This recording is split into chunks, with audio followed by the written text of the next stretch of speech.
Hello. आज वैसे तो ये वीडियो कल आने वाला था, लेकिन मैंने सोचा आज ही डाल देता हूँ क्योंकि मूवी तो 2 वीक पहले देख ली थी। दूसरी बार देखी वो तो, पहले 1 महीने पहले देखी थी, फिर वापस देखनी पड़ी रिसर्च पर्पसेस के लिए। तो ये वीडियो क्यों हुआ, कुछ रीजंस है, मेरे को लगा बात करनी चाहिए तो करते हैं। कुछ लोगों को लगेगा, वैसे तो मेकर्स को ही लगेगा कि मैं गड़े मुर्दे उखाड़ रहा हूँ, लेकिन कोई बात नहीं।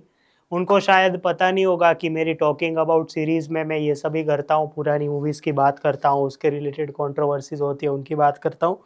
कोई बात नहीं। तो ये आज का जो ये वीडियो है, ये एक तरीके से देखे तो the most controversial Gujarati movie, question mark आपने देखा होगा। तो ये क्या मोस्ट कंट्रोवर्शियल गुजराती मूवी है, बात करेंगे वीडियो में। आज हम बात करेंगे वांढा विलास की, जो डायरेक्टर, जो राइटर प्रोड्यूसर है Krishnadev Yagnik, producer main producer है वैशल शाह, राइटर और डायरेक्टर हैं दूसरे वो हैं चिन्मय परमार, और स्टार्स में आपको देखने को मिलेंगे राहुल रावल, वैशाख राठौड़, हरेश डागिया, प्राप्ति अजवालिया, ईशा कंसारा, और छिल्लो दिवस की जो मेन कास्ट है उसके कुछ कैमियोस, और प्रलय रावल। स्टोरी की बात करते हैं तो यहाँ पे हमें 3 जनरेशन दिखाई जाती है बाप बेटे की, और उसमें सबसे बड़े बाप जो हैं उनके बेटे हैं हरेश डागिया, जो हमें पता चलता है कि वो जो है उनका एक यंगर कैरेक्टर हमें पता चलता है कि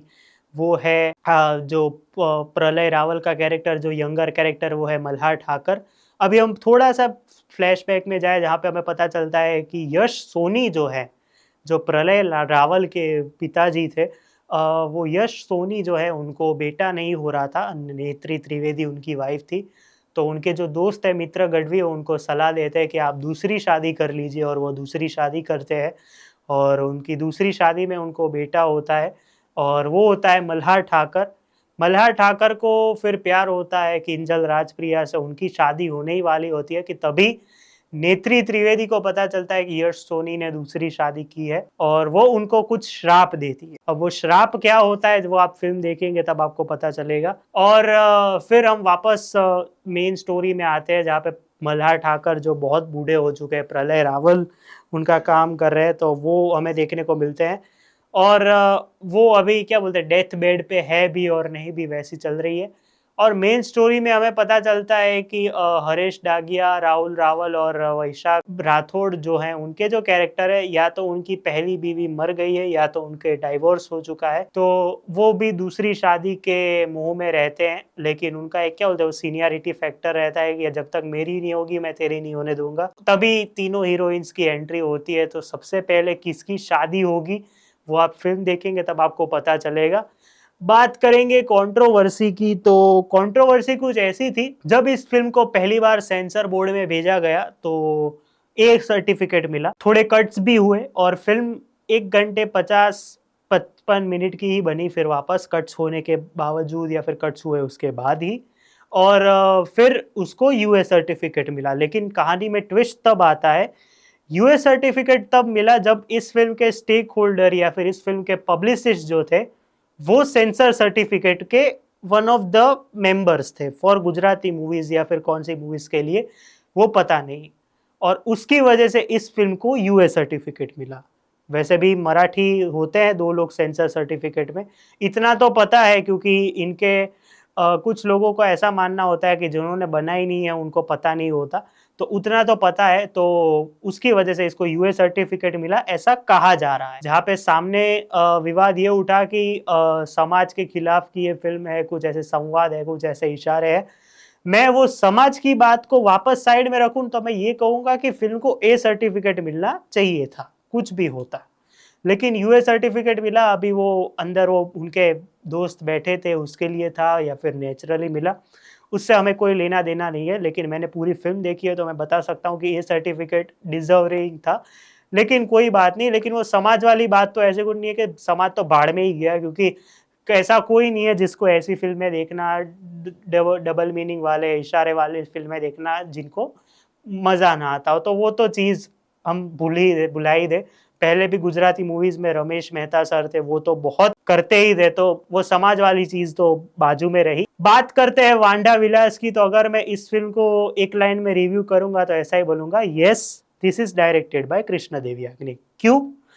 चिन्मय परमार डायरेक्टर है, तो ये कृष्ण देव याग्निक ने क्यों बनाई है? आपको मैं बताता हूँ, 2 साल पहले इनकी एक वेब सीरीज आई थी, इनके यूट्यूब चैनल पे अवेलेबल है। उसका शायद सेकंड सीजन आए ना आए वो तो हम बात की बात है। तो उसमें आप देखें ना, तो सेम टू सेम सब कुछ सेम टू सेम, वुमेन के ऊपर बात हो रही है, प्राइवेट पार्ट्स पे बात हो रही है, गालियां चल रही है, सब कुछ चल रही है। मैंने वो पहले देखी थी और तभी मैं इरिटेट हो गया था कि उसमें ना के बराबर कुछ था। मैं वैसे चाहूँ तो कुछ और भी बोल सकता था कि उसके बराबर कुछ था, लेकिन मेरे को मेरे वीडियो में वो नहीं करना है, और ना के बराबर कुछ था। उसके बाद मैंने ये फिल्म देखी तो फिर मेरे को थोड़ा थोड़ा कनेक्शन बैठ गया कि ये चिन्मय परमार का ये डायरेक्शन और उनका क्राफ्ट नहीं है। क्योंकि मैं 2 रीजन देता हूँ। मिठड़ा मेहमान ऑब्वियसली सबने देखी है, जिन्होंने देखी है उनको पता है क्या विजन है, क्या सेट डिजाइन है, क्या एक्टिंग है, क्या स्टोरी टेलिंग है, सब कुछ।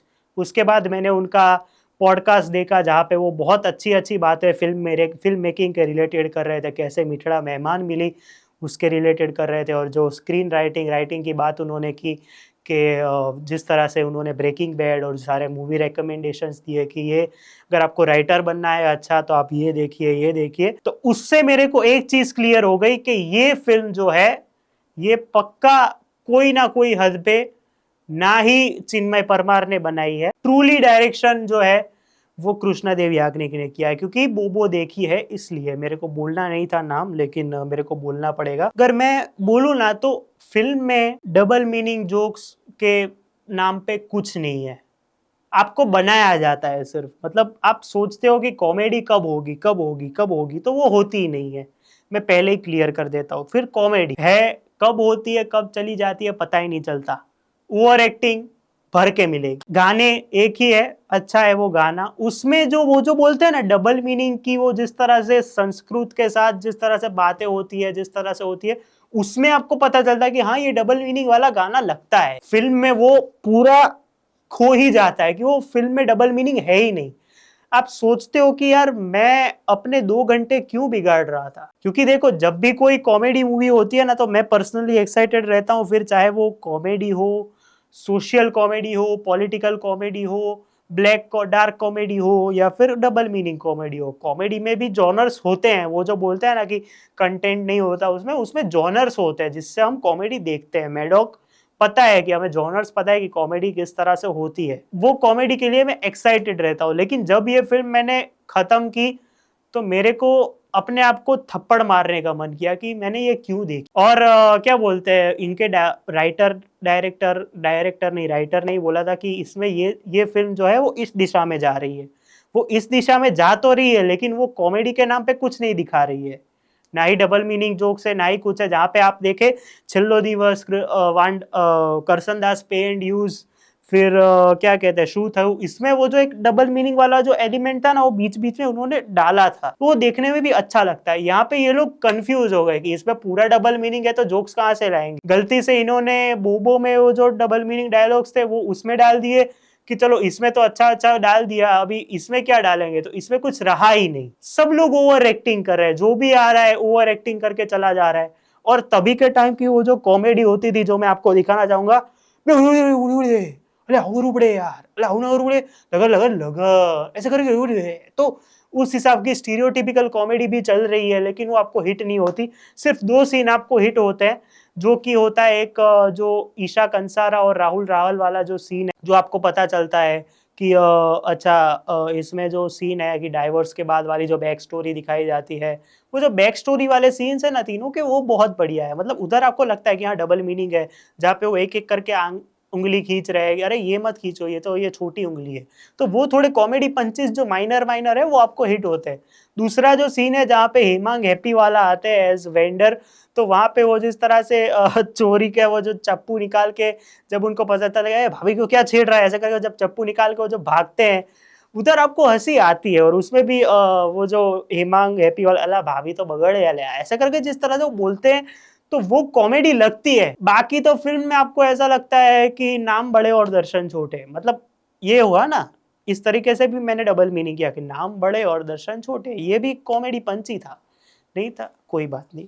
तो इसमें मतलब इस फ़िल्म की ऐसी क्या ज़रूरत थी, ऐसी क्या ज़रूरतें आ गई थी कि इसमें क्या दिखाना चाहते थे? मैं समझता हूँ कि आपको ऑडियंस को मज़ा करवाना है, फन करवाना है, लेकिन आपका कॉमेडी लेवल नीचे के भी नीचे है कि आपको हँसी नहीं आ रही है।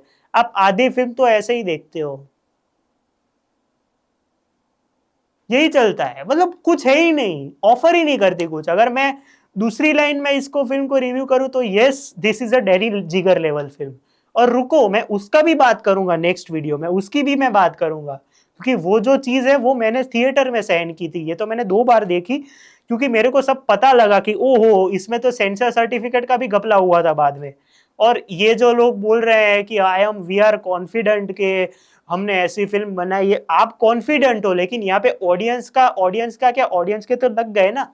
ऑडियंस को कुछ लगा ही नहीं, कि इसमें कुछ पता ही नहीं चला कि ये क्या हो रहा है। आप उसमें भी क्लाइमेक्स में तो अलग ही लेवल का ट्विस्ट डाल रहे हो। मतलब आपको डबल मीनिंग कॉमेडी करनी है तो आप कुछ तो मतलब वैसे डायलॉग्स था। उस हिसाब से मैंने जो ब्लफ मास्टर गुज्जू भाई का रिव्यू किया था कि वो सहन नहीं होती, अनकंफर्टेबल फील होता है, वो वैसे डबल मीनिंग कॉमेडी होती तो भी चल जाता। यहाँ तो क्या बात कर रहे हैं किस तरह से, अरे क्या आप तो बड़े चालाक हो, आपको तो बहुत बढ़िया है, आपको तो क्या बोलते हैं, आप तो हरख में ही नहीं रह पा रहे हो। क्या अरे हरख में ही तो नहीं रह पा रहा है मेरा, तो वो कॉमेडी नहीं है, वो आपके अंदर की क्या बोलते हैं, आप जो ठरकी चीजें दिखा रहे हो वो दिख रहा है, वो कॉमेडी नहीं हो रही है उधर।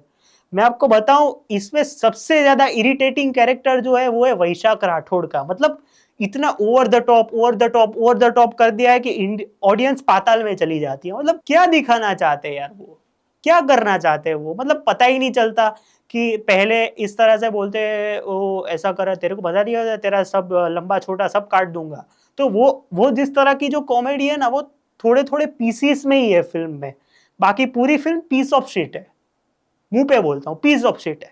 आप भले ही जब जगह के कमेंट जाके करते हो कि आप एक बार बना के देखो या फिर आपको नॉलेज नहीं है, लेकिन भाई जितनी फिल्में देखी है कॉमेडी की, डबल डबल मीनिंग कॉमेडी की, खेल खेल में हो, अमेरिकन पाई हो, जो भी नेकेड गन हो, उतनी जितनी देखी है उतनी तो नॉलेज है ना, कि हमने देखी है कि किसको डबल मीनिंग कॉमेडी बोलते हैं। हमने रमेश मेहता के भी सीन्स देखे हैं, सिद्धार्थ रंधेरिया की भी कॉमेडी देखी है कि किसको डबल मीनिंग कॉमेडी कहते हैं। आप ऐसा मुंह पे ही बोल देते हो कि आपको तो नॉलेज ही नहीं है या फिर आप बना के देखो। मैं फिल्म बना लेता हूं एक बार, आप उस फिल्म का रिव्यू करना, फिर मैं आपको बोलूंगा कि आप फिल्म बना के देखो। तो ये तो प्रोसेस ही चलती रहेगी कि मैं आपको बोल रहा हूं, आप मेरे को बोल रहे हो, मैं आपको बोल रहा हूं, वो आप मेरे को बोल रहे हो। तो ये बंदर का खेल चलता रहेगा। और फिल्म की मैं वापस बात करूं, सब कुछ ओवर द टॉप चल रहा है, over acting, over drama, over comedy. Comedy तो थी ही नहीं, मैं भूल जाता हूं बार बार कभी कभी भूल जाता हूं मैं। तो फिल्म आपको सिर्फ इतना कन्विंस करती है कि तूने अगर ये 2 घंटे निकाल लिए ना, तो हम 2023-24 में एक ऐसी फिल्म ला रहे एकमात्र करके, वो तू निकाल ले। मतलब इतनी बेकार फिल्म है, मतलब इतनी, वो मेरे एक फेवरेट यूट्यूबर है, वो ऐसा बोलते हैं कि इतनी घटिया पिक्चर है कि ऑडियंस की खटिया खड़ी हो जाएगी। अब ये लोग बोल रहे हैं तो मैं मान लूंगा कि जो बड़े दादा दादी लोग और हाउसफुल शोज जा रहे हैं मैं मान लूंगा, लेकिन यहाँ पे मैं मेरा रिव्यू कर रहा हूं तो मैं ये भी बोलूंगा कि आप अगर डबल मीनिंग कॉमेडी बना रहे हो ना, तो आपको भी थोड़ा रिसर्च करना चाहिए कि आजकल मार्केट में क्या चल रहा है। चलो ये तो 2017-18 की फिल्म है, मैं इसलिए कम बैश कर रहा हूं, लेकिन क्या बोलूं यार, मतलब कुछ मत बोल। अरे मतलब मैं क्या बोलूं, ये क्या दिखाना चाहते हैं ना, ये वही उधर कंफ्यूज हो गए। और मैं दावे से वापस कहूंगा, क्योंकि मैंने वो वेब सीरीज देखी है, कि ये कृष्णादेव याग्निक ने ही डायरेक्ट की है। चिन्मय सर ऐसा कुछ बनाए, वो मेरी अंदर ही नहीं घुस रहा है, क्योंकि वो उनका कॉन्सेप्ट हो सकता है, लेकिन ये पूरा अलग ही निकला है। इसमें श्योरली इतने सारे चेंजेस हुए होंगे ना स्टोरी में, तो कुछ पता ही नहीं चल रहा कि ऐसा क्यों बनाया, किस लिए बनाया, और मतलब ना के बराबर है कुछ। आपको सिर्फ कुछ अनकंफर्टेबल करता है तो वो है वैशाख राठौड़ का कैरेक्टर, कि कभी स्क्रीन से बाहर आ गए तो आपका क्या होगा फिर। मतलब भाई कुछ भी दिखा रहे हो, कुछ भी दिखा रहे हो, मतलब एक मोमेंट के बाद तो परेशान हो जाते हो कि यार अब मैं बंद कर दूं तो अच्छा है। मतलब मैं ऐसा कहूंगा, इस फिल्म की वजह से मेरा क्या बोलते हैं, मेरा लैपटॉप का नुकसान हो गया। मैंने लास्ट वीक ये फिल्म वापस देखी, सुबह देखता हूँ तो मेरी फिल्म सॉरी मेरे लैपटॉप की स्क्रीन ही टूट गई। I am not even kidding. वांडा विलास एक इतनी बड़ी डिसअपॉइंटिंग शिट मूवी है कि अगर आपको देखनी हो तो देखो, और बाकी तो राइटर ने बता ही दिया है कि ये इस दिशा में जाती है, तो ये इस दिशा में नहीं जाती है, इस दिशा में जानी चाहिए जहां पे कूड़ेदान होना चाहिए। यहाँ के लोगों को तो मैंने सुना है कि यहाँ के लोगों को रोस्ट बहुत पसंद है, कि मेरे को रोस्ट बहुत पसंद है, कोई किसी को रोस्ट करे तो ये वैसा ही है। लेकिन ये तो कुछ भी बना के बेच रहे हो, मतलब ऐसा लग रहा है कि स्विमिंग पूल बोल के गटर में कूदवा दिया। मुंह पे बोलता हूँ भाई, कुछ भी बना रहे हो। ऑडियंस ऑडियंस कैसे देख रही है, बुक माई शो के रिव्यूज देख रहा हूं मैं, ए बाप रे क्या बढ़िया फिल्म है, अरे बाप रे। अभी अगर ये वही ऑडियंस को मैं ये फिल्म दिखाऊंगा तो मेरे को रिएक्शंस देखने। ट्रेलर पे मैंने कमेंट में रिएक्शंस देखे कुछ के ये कृष्णदेव याग्निक की फिल्म नहीं लग रही है। सही बात है, कौन बोलेगा ये उसकी फिल्म है, और वो भी मैं बोलूं ना, कृष्णदेव याग्निक ने ही ये बनाई है।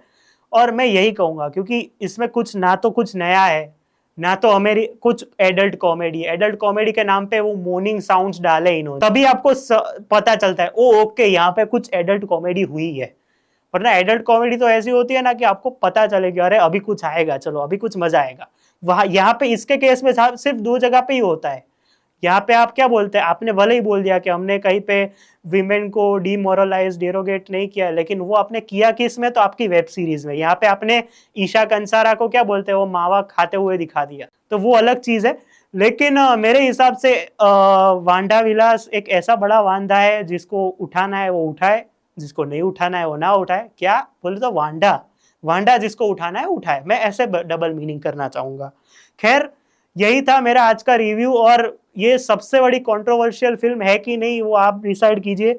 बाकी मैं तो थक गया, मैंने एक बार भी कैसे देखी वो तो मेरे को पता नहीं, दूसरी बार देखा मैं, मेरे को अभी थोड़ा थोड़ा क्या बोलता है इधर अंदर, क्या बोलते हैं, मेरे को सर दर्द कर रहा है कि मैं वीडियो भी क्यों बना रहा हूँ। खैर कंटेंट के लिए कुछ तो करना पड़ेगा। मैं स्टार्स नहीं देने वाला, मैं स्टार्स दूंगा नेक्स्ट ट्यूसडे को उनकी इसकी इन लोगों की एक ही दूसरी मूवी को लेके।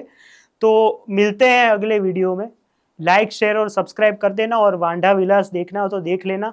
अगर आपको over acting, over dramatic, over comedy तो कुछ है थी ही नहीं, मैं भूल जाता हूँ एक तो, वो देखना हो तो। मिलते हैं अगले वीडियो में, तब तक के लिए बाय।